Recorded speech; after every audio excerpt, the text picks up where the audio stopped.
Good morning dear students. मैं Amit Dwivedi, BBS inter college Shivkuti Allahabad. बच्चों, पिछले लेक्चर में मैंने कुछ एनसीईआरटी प्रश्न के बारे में आपसे डिस्कस किया था और उसी के जस्ट पिछले लेक्चर में मैंने आपको पढ़ाया था स्टार्च टेस्ट, मंड परीक्षण। तो वहाँ पर मैंने बताया था कि स्टार्च टेस्ट और एक और आपको प्रयोग बताएंगे कि प्रयोग द्वारा सिद्ध कीजिए कि प्रकाश संश्लेषण की क्रिया में ऑक्सीजन गैस मुक्त होती है।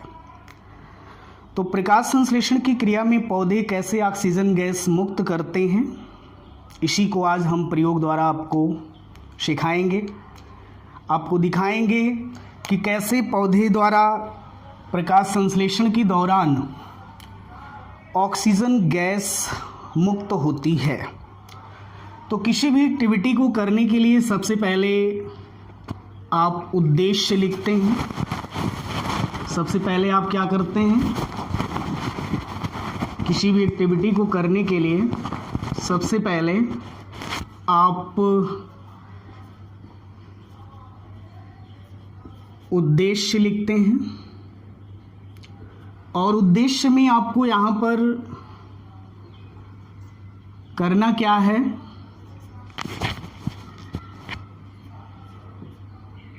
प्रयोग द्वारा सिद्ध कीजिए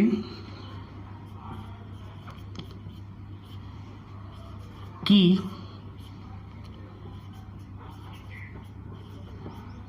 प्रकाश संश्लेषण, प्रयोग द्वारा सिद्ध कीजिए कि प्रकाश संश्लेषण की क्रिया में, प्रयोग द्वारा सिद्ध कीजिए कि प्रकाश संश्लेषण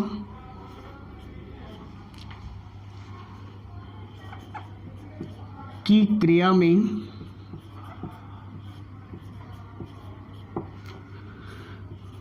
ऑक्सीजन गैस मुक्त होती है। ऑक्सीजन गैस मुक्त होती है, ये आपका उद्देश्य है। और उद्देश्य को पूरा करने के लिए आपको क्या चाहिए, आवश्यक सामग्री चाहिए। और आवश्यक सामग्री में आप क्या क्या लेंगे, सबसे पहले आप हाइड्रिला का पौधा, हाइड्रिला का जो पौधा होता है या जलीय पौधा होता है, हाइड्रिला का पौधा, बीकर, जल, परख नली, कीप, परख नली, keep, sodium bicarbonate, sodium bicarbonate का एक टुकड़ा लेंगे यहाँ पर, सोडियम बाइकार्बोनेट आदि। ये सारे आवश्यक सामग्री लेकर के हम क्या करते हैं, अपने उद्देश्य को पूरा करते हैं, अपना प्रयोग करते हैं। नेक्स्ट जो बात आती है वह है प्रयोग विधि। प्रयोग विधि, नेक्स्ट जो बात आपकी आती है वह है प्रयोग विधि। तो करेंगे क्या, सबसे पहले आप जल से भरा एक बीकर लेते हैं। सबसे पहले आप क्या करते हैं, जल से भरा हुआ एक बीकर लेते हैं। उस जल से भरे बीकर में सोडियम बाइकार्बोनेट का टुकड़ा डालते हैं और इसी जल से भरे बीकर में एक हाइड्रिला का जलीय पौधा लेकर या उसकी टहनी लेकर के बीकर में रखते हैं। बीकर में रख करके इस जलीय पौधे के ऊपर क्या करते हैं, एक कीप को उलट कर रख देते हैं। आपने बीकर लिया, जल लिया, इसमें सोडियम बाइकार्बोनेट डाला और एक हाइड्रिला का जलीय पौधा इसमें आपने डाला, उसकी टहनी या पौधा कुछ भी ले सकते हैं। और इस हाइड्रिला का जो जलीय पौधा है, जो टहनी है, इसके ऊपर आपने एक कीप को, छिद्रित कीप को उलट करके क्या किया, रख दिया। इस कीप के ऊपर आपने जो परख नली लिया है, इस कीप के ऊपर एक परख नली को क्या करते हैं, उलट कर रख देते हैं। तो ये सारे उपकरण व्यवस्थित करने के बाद इस संपूर्ण उपकरण को 4 से 6 घंटे तक के लिए धूप में रख देते हैं। 4 से 6 घंटे तक के लिए क्या करते हैं, धूप में रख देते हैं। तो 4 से 6 घंटे बाद अब इसका हम क्या करते हैं, परीक्षण करते हैं। 4 से 6 घंटे बाद परीक्षण करते हैं। परीक्षण में क्या करना है आपको, आपने जो परख नली को कीप के ऊपर उलट कर रखा है, ध्यान दीजिए, ये सारे उपकरण आपने व्यवस्थित किया, एक परख नली को उलट कर रखा। तो 4 से 6 घंटे बाद इसका परीक्षण करते हैं। तो देखते हैं कि इस हाइड्रिला के जलीय पौधे से यहां से जल के बुलबुले निकलने लगते हैं। ये बुलबुला यहां से निकलने लगता है और ये बुलबुला ऊपर आकर के उस बुलबुले में जो एयर है वह इस परख नली में क्या होती है, कलेक्ट होने लगती है। तो परीक्षण करने के लिए हम करते क्या हैं कि परख नली को उलटकर, परख नली को अंगूठे की सहायता से ऐसे पकड़ करके उलटते हैं और उलट करके शीघ्र ही परख नली के मुहाने पर, ये परख नली हो गई आपकी, ये तो क्या करेंगे, जस्ट उलट करके इसके मुहाने पर माचिस की जलती हुई तीली ले जाते हैं। जब माचिस की जलती हुई तीली इसके मुहाने पर ले जाते हैं तो वह तीली तीव्र ज्वाला के साथ जलने लगती है। तीव्र ज्वाला के साथ जलने लगती है। तीव्र ज्वाला के साथ क्या होती है, जलने लगती है। तो आप जानते हैं कि किसी भी वस्तु या किसी भी पदार्थ को जलने के लिए क्या चाहिए, ऑक्सीजन। जहाँ पर ऑक्सीजन नहीं होता है वहाँ पर कोई भी पदार्थ जल नहीं सकता है। तो वह तीव्र ज्वाला के साथ क्या होती है, तीव्र ज्वाला के साथ जैसे ही माचिस की जलती हुई तीली उसके पास ले जाते हैं तो होता क्या है कि वह तीव्र ज्वाला के साथ क्या होती है, जलने लगती है। तो कहने का मतलब क्या है कि जो यहाँ से बुलबुला आपका उठा था, उस बुलबुले में उपस्थित जो गैस थी, कौन सी गैस थी, ऑक्सीजन गैस थी। कौन सी गैस थी यहाँ पर, ऑक्सीजन गैस थी। क्योंकि किसी भी पदार्थ को जलाने के लिए क्या चाहिए, ऑक्सीजन चाहिए। तो जब आप इस परख नली को उलटकर इसके समीप माचिस की जलती हुई तीली ले जाते हैं तो वह तीली और तीव्र ज्वाला के साथ जलने लगती है। तो यहाँ से निष्कर्ष क्या निकला आपका, निष्कर्ष क्या निकला कि पौधे प्रकाश संश्लेषण की क्रिया में क्या करते हैं, ऑक्सीजन गैस मुक्त करते हैं। नेक्स्ट जो बात आती है बेटा, प्रयोग पढ़ने के बाद प्रकाश संश्लेषण का महत्व क्या है। कई बार बोर्ड एग्जाम में प्रकाश संश्लेषण का महत्व 2 नंबर में पूछा गया है। तो प्रकाश संश्लेषण की क्रिया पौधे में जो होती है उसका इम्पोर्टेंस क्या है, उससे लाभ क्या होता है। तो आइए एक एक करके हम डिस्कस करते हैं कि प्रकाश संश्लेषण का महत्व क्या है। प्रकाश संश्लेषण के महत्व में सबसे पहली जो बात आती है वह है भोज्य पदार्थों की प्राप्ति। विभिन्न प्रकार के जो भोज्य पदार्थ हैं, कार्बोहाइड्रेट्स है, प्रोटीन है, वसा है, ये सभी भोज्य पदार्थ हमें पौधे द्वारा निर्मित किए गए भोज्य पदार्थों से, चूंकि पौधे प्रकाश संश्लेषण की क्रिया में भूषण बनाते हैं, आप पढ़ चुके हैं, तो विभिन्न प्रकार के जो भोज्य पदार्थ हैं उनकी प्राप्ति हमें प्रकाश संश्लेषण के माध्यम से होती है। दूसरी जो बात आती है वह है औषधियों की प्राप्ति। विभिन्न प्रकार की जो आयुर्वेदिक औषधियाँ होती हैं वे हमें वनस्पतियों से मिलती हैं, और वनस्पतियों से तभी मिलेंगी जब पौधे में प्रकाश संश्लेषण की क्रिया सामान्य रूप से होती रहेगी। तो दूसरी जो बात है वह है औषधियों की प्राप्ति। तीसरी, मसालों की प्राप्ति। विभिन्न प्रकार के आप मसालों का जो उपयोग करते हैं वे मसाले आपको कहाँ से मिलते हैं? पौधे से मिलते हैं। और अगर पौधे में प्रकाश संश्लेषण की क्रिया ना हो तो क्या आप उसको प्राप्त कर सकते हैं? नहीं प्राप्त कर सकते। तो मसालों की प्राप्ति। नेक्स्ट जो बात आती है बेटा वह है वायु का शुद्धिकरण। आप जानते हैं, अभी आपने पढ़ा इसके पहले कि पौधे प्रकाश संश्लेषण की क्रिया में ऑक्सीजन गैस मुक्त करते हैं, और आपने प्रकाश संश्लेषण की प्रक्रिया में पढ़ा था कि पौधे वायुमंडल से क्या लेते हैं? कार्बन डाइऑक्साइड लेते हैं। कार्बन डाइऑक्साइड का उपयोग हम लोग नहीं कर सकते हैं। किसका उपयोग कर सकते हैं? ऑक्सीजन का उपयोग कर सकते हैं। आप जानते हैं कि वायुमंडल में विभिन्न प्रकार की गैसों का समूह होता है।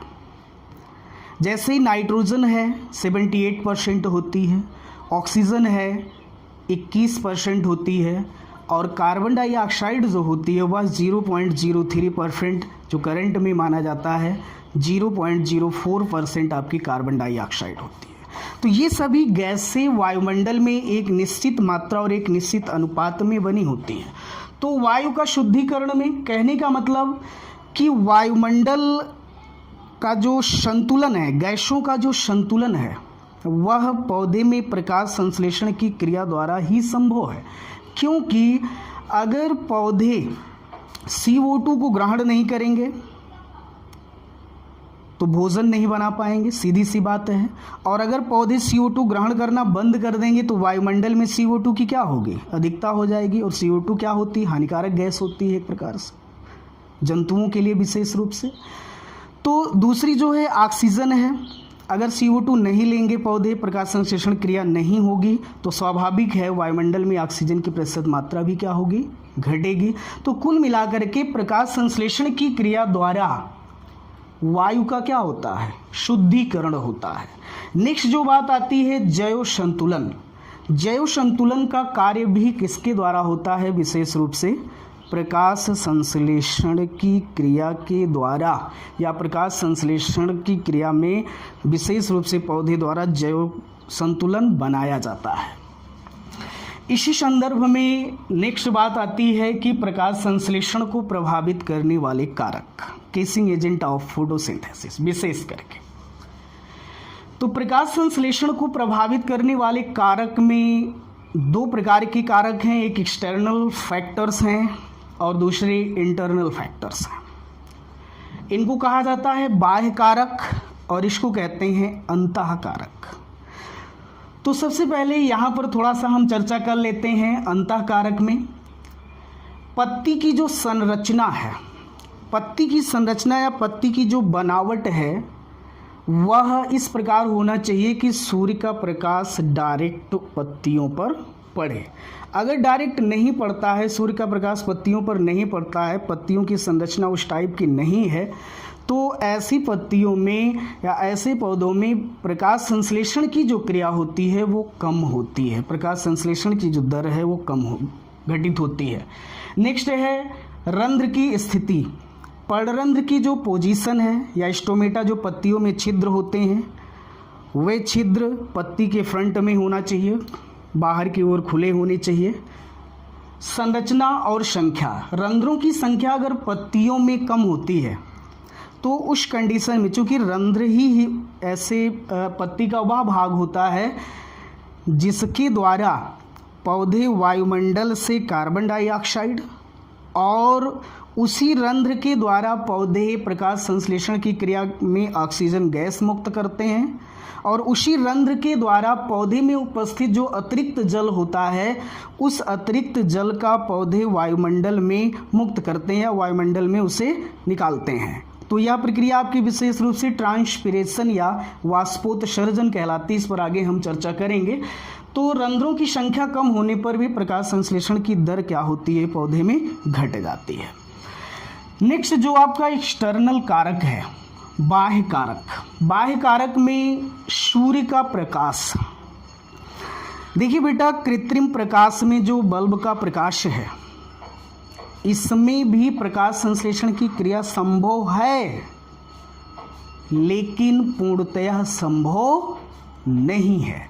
तो कहने का मतलब यहाँ पर सूर्य के प्रकाश की जो बात है, तो सूर्य के प्रकाश में जैसे लाल और नीला जो प्रकाश होता है, विशेष रूप से लाल और नीला, लाल प्लस नीला, लाल और नीले प्रकाश में प्रकाश संश्लेषण की दर बढ़ती है, या लाल और नीले प्रकाश में प्रकाश संश्लेषण की दर विशेष रूप से चलती रहती है, प्रकाश संश्लेषण की क्रिया चलती रहती है, अच्छे से होती रहती है। लेकिन अगर हरा प्रकाश कहते हैं, हरे प्रकाश, अगर प्रकाश हरा है तो उस कंडीशन में प्रकाश संश्लेषण की क्रिया संभव नहीं है। अगर प्रकाश आपका कैसा है, हरा है, तो प्रकाश संश्लेषण की क्रिया संभव नहीं है। नेक्स्ट जो बात आती, कम तीव्रता वाला जो प्रकाश है, कम तीव्रता वाला जो प्रकाश है उसी पौधे की पत्तियों पर लगातार डालने से या पौधे की पत्तियों पर पड़ने से प्रकाश संश्लेषण की जो दर है वो लगातार क्या होती है, चलती रहती। प्रकाश संश्लेषण की जो दर है वो लगातार क्या होती है, चलती रहती है। ठीक है। नेक्स्ट जो बात आती है वह है तापमान, टेम्परेचर। तो प्रकाश संश्लेषण की क्रिया के लिए जो सामान्य टेम्परेचर होता है, प्रकाश संश्लेषण की क्रिया के लिए 10 डिग्री सेल्सियस से 35 डिग्री सेल्सियस तक तापमान की क्या होती है, आवश्यकता होती है। अगर टेम्परेचर इतना है तो प्रकाश संश्लेषण की दर नियत रूप से चलती रहती है। लेकिन अगर 10 डिग्री सेल्सियस से कम होने पर टेम्परेचर और 40 डिग्री सेल्सियस से अगर ऊपर है, अगर यहाँ पर 40 डिग्री सेल्सियस से अधिक अगर है या 10 डिग्री सेल्सियस से कम है, तो दोनों कंडीशन में प्रकाश संश्लेषण की दर प्रभावित होती है। तो प्रकाश संश्लेषण की क्रिया के लिए कितने टेम्परेचर की जरूरत होती है, 10 डिग्री सेल्सियस से 35 डिग्री सेल्सियस के मध्य तक के तापमान की क्या होती है, आवश्यकता होती है। और अगर 10 डिग्री सेल्सियस से कम गया या 40 डिग्री सेल्सियस से अधिक हो गया तो उस कंडीशन में प्रकाश संश्लेषण की दर क्या होती है, प्रभावित होती है। नेक्स्ट जो बात आती है CO2 की सांद्रता, CO2 की जो मात्रा है, यह अगर पौधे की पत्तियों में अधिक होती है तो उस कंडीशन में प्रकाश संश्लेषण की जो दर है वो घट जाती है। प्रकाश संश्लेषण की दर क्या होगी, घट जाती है। नेक्स्ट जो बात है वह है उपलब्ध मृदा जल। अगर मृदा में, चूंकि जल का अवशोषण पौधे अपनी जड़ों द्वारा करेंगे, मूल रोमों द्वारा, अगर मृदा में उपलब्ध जो जल है उसकी मात्रा अगर कम होती है तो उस कंडीशन में प्रकाश संश्लेषण की दर भी क्या होती है, घट जाती है।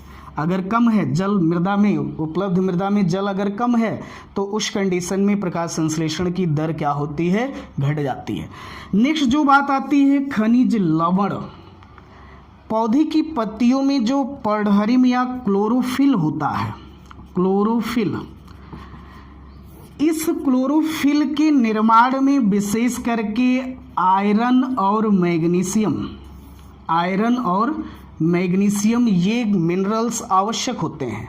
सपोज दैट अगर ये दोनों मिनरल्स, ये दोनों खनिज पौधे में नहीं होंगे, पौधे की पत्तियों में उपस्थित नहीं होंगे, तो उस कंडीशन में पौधे में क्लोरोफिल का निर्माण, उनकी पत्तियों में पर्णहरी में या क्लोरोफिल का निर्माण संभव नहीं है। और आप जानते हैं कि अगर क्लोरोफिल नहीं होगा, चूंकि आप पढ़ चुके हैं एक्सपेरिमेंट में कि अगर क्लोरोफिल नहीं होगा तो पौधे में प्रकाश संश्लेषण की क्रिया संभव नहीं है। तो खनिज लवण के रूप में विशेष करके आयरन और मैग्नीशियम ये दोनों विशेष रूप से आवश्यक होते हैं, क्योंकि इनके द्वारा पौधे में क्लोरोफिल का क्या होता है, निर्माण होता है।